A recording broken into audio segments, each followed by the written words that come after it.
Hi, welcome to Speed Scene Wiring's online tutorial of the idle air control valve sensor from the mid-80s all the way up to 1990, which was in the two-port injection engine. And let's go ahead and assemble the required pigtails.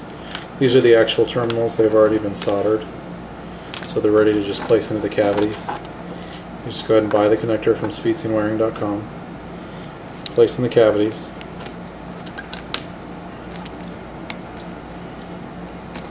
And they are indexed A, B, C, and D. So they're alphabetically indexed. Here's A and B. This one is C and D. Go ahead and close the back of it.